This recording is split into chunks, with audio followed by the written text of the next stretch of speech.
Welcome students, welcome to AIR Gurukul. My name is Rohit Srivastava और इस session में हम लोग 1D मोशन का VT ग्राफ को समझेंगे, वेलोसिटी टाइम ग्राफ को। ठीक है, तो हमने पिछले सेशन में XT ग्राफ के बारे में पढ़ा था, राइट। XT ग्राफ में हम लोग x को कहाँ रखते थे? Y एक्सिस पे रखते थे, टाइम को x एक्सिस पे रखते थे। यहां पर टाइम को तो x पे रखेंगे लेकिन y एक्सिस पे वेलोसिटी रहेगा, इसीलिए इसे VT ग्राफ कहते हैं। अब पहले वाले ग्राफ को देख के अगर तुम एनालाइज करोगे तो मालूम चलेगा वेलोसिटी कांस्टेंट है, टाइम बढ़ रहा है। वेलोसिटी पैरेलल लाइन बनाई गई है ना, वेलोसिटी कांस्टेंट बनी हुई है टाइम के बढ़ने के साथ। इसका मतलब that is a case of constant velocity, very simple to analyse. इस केस में देखोगे तो वेलोसिटी चेंज हो रही है और टाइम भी चेंज हो रहा है, लेकिन इक्वल इंटरवल में वेलोसिटी चेंज हो रही है इक्वल टाइम में, राइट। तो इस केस में it is a case of constant acceleration. क्यों? अब इसके लिए तुम एक चीज समझो कि अगर यहां पे एक थीटा बनाया मैंने, ठीक है, यहां पर भी हमने लाइन खींची और ये थीटा बनाया, चेक किया, देखो थीटा और थीटा बराबर आ गए। क्यों? क्योंकि कॉरस्पॉन्डिंग एंगल हो गए और इक्वल हो गए। तो tan थीटा दोनों पॉइंट पे बराबर होंगे, या किसी भी पॉइंट पे चेक करोगे tan थीटा इक्वल ही आएगा। और VT ग्राफ का tan थीटा क्या देगा? एक्सेलरेशन देगा। Slope of VT graph gives acceleration. क्यों? क्योंकि अगर हमने, देखो let's suppose this is a VT graph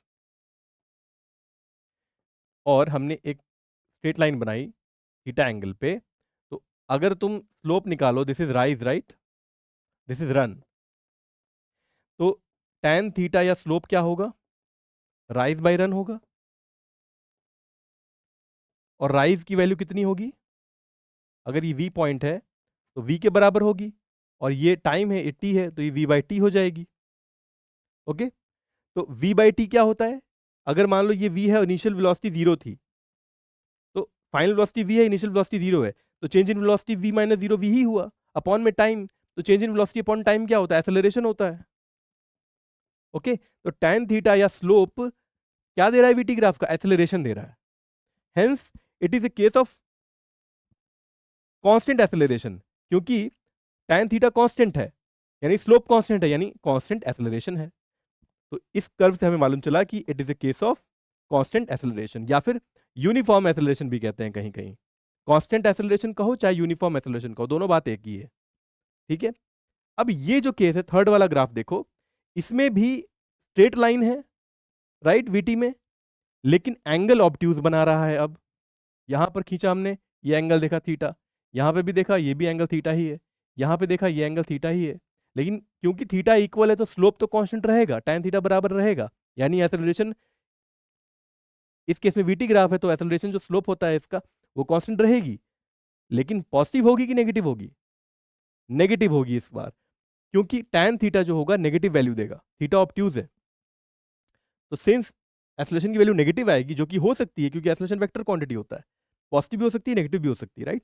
तो it is a case of negative acceleration, या फिर कांस्टेंट डिसेलरेशन, या फिर रिटार्डेशन भी कहते हैं इसे। ठीक है, रिटार्डेशन भी कहते हैं, कांस्टेंट डिसेलरेशन भी कह सकते हैं, या फिर नेगेटिव एक्सेलरेशन भी कह सकते हैं। ठीक है, अब ये वाला एग्जांपल देखो, इस क्वेश्चन में क्या दिया हुआ? इस क्वेश्चन में वेलोसिटी टाइम ग्राफ तो है ही, एक पर्टिकुलर वेलोसिटी से स्ट्रेट लाइन से वेलोसिटी घट रही है टाइम के साथ, ठीक है, लेकिन एक पॉइंट पे आने के बाद जीरो हुई है। तुम देखो एक सर्टेन पॉइंट पे वेलोसिटी जीरो हो गई है, ये पॉइंट वो है टाइम का जहां पर वेलोसिटी की वैल्यू देखो घट के जीरो हो गई है ना, वाई एक्सिस जीरो हो गया है, लेकिन उसके बाद भी ये जो है नेगेटिव एक्सिस में या नेगेटिव दिशा में बढ़ती चली जा रही है। इसका क्या मतलब है? इसको कैसे एनालाइज करें? इससे क्या निष्कर्ष निकलता है? इससे ये निष्कर्ष निकलता है कि 0 से t टाइम तक वेलोसिटी घटी। कैसे घटी? एक कांस्टेंट रेट पे घटी। तो यहां से और यहां से कंपेयर करो अगर, तो ये वाला पार्ट जो पहला वाला पार्ट है इसके सिमिलर है ना। तो अगर मान लो ये 0 पॉइंट, ये टी पॉइंट, 0 से टी तक कांस्टेंट डिसेलरेशन हुआ, 0 से टी तक कांस्टेंट डिसेलरेशन ही हुआ, और टी के बाद क्या हो रहा है? टी के बाद क्या हो रहा है? वेलोसिटी की डायरेक्शन चेंज हो गई, क्योंकि वेलोसिटी वेक्टर क्वांटिटी होती है। ऊपर में वेलोसिटी पॉजिटिव है, राइट, नीचे में आ गई, इसका मतलब क्या?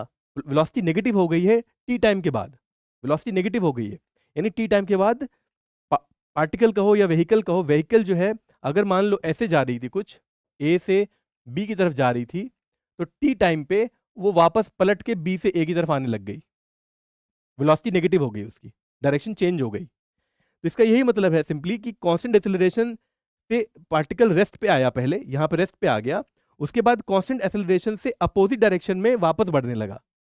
ये केस वापस जो होगा अपोजिट डायरेक्शन में वेलोसिटी बढ़ाएगा ही, क्योंकि वेलोसिटी जो है वो देखो नेगेटिव एक्सिस में बढ़ रही है, तो वेलोसिटी बढ़ रही है यानी कांस्टेंट एक्सेलरेशन से बढ़ रही है, क्योंकि स्ट्रेट लाइन है तो कांस्टेंट एक्सेलरेशन देगा। लेकिन नेगेटिव की पॉजिटिव, अब क्योंकि नेगेटिव वेलोसिटी हो गई तो ऊपर में पॉजिटिव हो जाएगा न्यूमरेटर में, राइट? क्योंकि देखो एक्सेलरेशन कैसे लिखते हैं, v final minus v initial by time ना। तो वी फाइनल क्योंकि देखो नेगेटिव है, तब नेगेटिव वैल्यू आएगी वी फाइनल, और वी इनिशियल इस पॉइंट पे जीरो होगी, तो नेगेटिव वैल्यू अपॉन टाइम करेंगे तो नेगेटिव एक्सेलरेशन आएगा ना। और वेलोसिटी इटसेल्फ नेगेटिव थी, तो नेगेटिव नेगेटिव पॉजिटिव हो जाएगा, इसलिए इस केस में हम लोग कहेंगे कि अपोजिट डायरेक्शन में कांस्टेंट एक्सेलरेशन से ये बढ़ रही है। So I hope this particular graph is clear to you. आगे बढ़ते हैं। इस ग्राफ को देखो, ये भी वेलोसिटी टाइम ग्राफ है, लेकिन ये कैसा है, स्ट्रेट लाइन नहीं है, एक कर्व बन रहा है, ठीक है, पैराबोला टाइप। और इस केस में it is a non uniform motion, क्योंकि अनइक्वल वेलोसिटी का इंटरवल होगा in equal intervals of time, यानी कि कैसा एक्सेलरेशन आएगा इसमें, नॉन यूनिफॉर्म एक्सेलरेशन या वेरिएबल एक्सेलरेशन आएगा।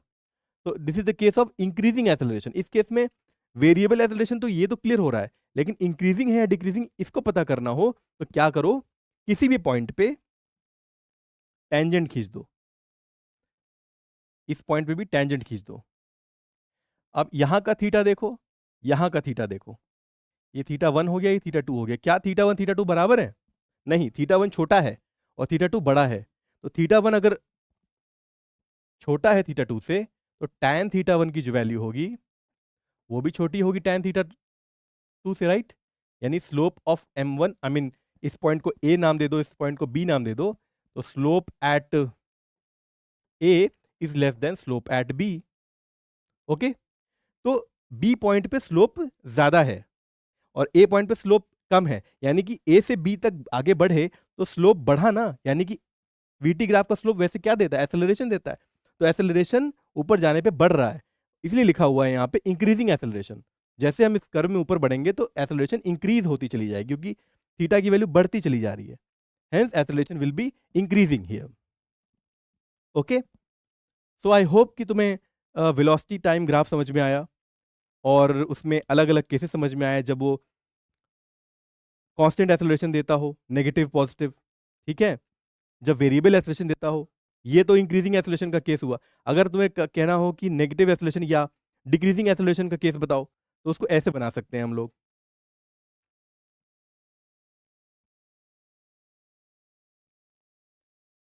उसका कर्व कुछ ऐसा होगा। इसमें देखो, इस पॉइंट पे अगर मान लो वीटी कर्व है, इस पॉइंट पे ए ले लो, इस पॉइंट पे बी ले लो, टेंजेंट खींच दो, इस पॉइंट पे एक और टेंजेंट खींच दो, और तुम एंगल नापो। ये एंगल ज्यादा है, ये एंगल उससे कम है, ये एंगल उससे कम है, ठीक है। तो ये tan थीटा नेगेटिव में देगा, राइट? ये ज्यादा नेगेटिव होगा, ये कम नेगेटिव होगा क्योंकि इसका थीटा घट गया है, ये और कम नेगेटिव होगा, राइट? तो ये अगर मोर नेगेटिव है, कम नेगेटिव हुआ, तो ये कैसा केस है एक्चुअली? यहां भी एक्सेलरेशन एक्चुअली तुम देखो, this is also case of increasing acceleration only. यहां पे भी डिक्रीज नहीं हो रही, क्योंकि देखो यहां पर मोर नेगेटिव है, मोर नेगेटिव, यहां लेस नेगेटिव हुई, और यहां पर और लेस नेगेटिव हुई। तो यहां पर बहुत कम है वैल्यू, थोड़ी बढ़ी, थोड़ी और बढ़ गई। This is also case of increasing acceleration only. तो तुम्हें बहुत सारे वेरिएबल टाइप ऑफ ग्राफ मिलेंगे जहां पे तुम्हें मालूम चलेगा कि हमें कैसे एक्सेलरेशन को वेरिएबल करना है। तो ये मैंने ऑलरेडी बता दिया है तुम्हें कि डिक्रीजिंग एक्सेलरेशन का अगर वीटी ग्राफ बनाना हो तो कैसे बनाएंगे।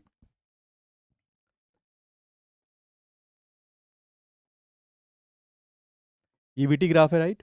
हमने ये वाला लिया था ऐसे करके, तो इंक्रीजिंग एक्सेलरेशन आया था। अगर इसी को मैं ऐसे बनाऊं राइट। देखो इस पॉइंट पे टेंजेंट, इस पॉइंट पे टेंजेंट लो, ये एंगल थीटा है और ये एंगल थीटा है, इसका थीटा बड़ा है राइट, इसका थीटा 2 छोटा है, theta 1 is greater than theta 2, तो यहां पे स्लोप ज्यादा है, यहां पे स्लोप कम है, आगे बढ़ने पे स्लोप घट रही है। तो this is the example of decreasing acceleration VT graph. ठीक है, तो आई होप कि तुम्हें समझ में आया कि अगर इंक्रीजिंग एक्सेलरेशन का ग्राफ बनाना हो या डिक्रीजिंग एक्सेलरेशन का ग्राफ बनाना हो तो कैसे बनाएंगे। और स्लोप चेक करने का तरीका एक ही होता है, हर पॉइंट पे टेंजेंट खींच लो और एक्स एक्सिस से थीटा नापते चले जाओ। Okay, area under VT graph क्या होता है? एरिया अंडर वीटी ग्राफ होता है displacement. Area under VT graph always gives displacement. ठीक है, तो अगर मान लो यहाँ x है, सॉरी यहाँ पर v है, यहाँ पर t है, और तुमने एक रेक्टेंगल बनाया, मान लो एक कांस्टेंट वेलोसिटी से ही जा रहा है पार्टिकल t टाइम में, तो क्या बनेगा? एक रेक्टेंगल बनेगा ना। और अगर इसका एरिया निकालो तो कैसे निकालोगे? एरिया कैसे आएगा? लेंथ इंटू ब्रेथ आएगा। तो देखो ये पूरा हिस्सा t है और ये पार्ट v है, तो एरिया कितना आ गया? v इंटू टी आ गया, राइट। और तुम याद करो कि displacement is equal to velocity into time ही होता है, तो v इंटू टी क्या दे देगा? डिस्प्लेसमेंट दे देगा ना, s दे देगा। तो हेंस प्रूफ होता है कि area under VT graph gives displacement. ठीक है, ये बहुत इंपॉर्टेंट एप्लीकेशन है, इसका बार बार इस्तेमाल होगा, इक्वेशंस ऑफ मोशन को डिराइव करने में भी इस्तेमाल होगा। तो एरिया अंडर वीटी ग्राफ हमेशा याद रखना क्या देता है? डिस्प्लेसमेंट देता है। तो this is how we come to the ending of this particular session. In the next session, we will talk about AT graphs. Until then, keep learning and keep having fun with physics. Thank you very much.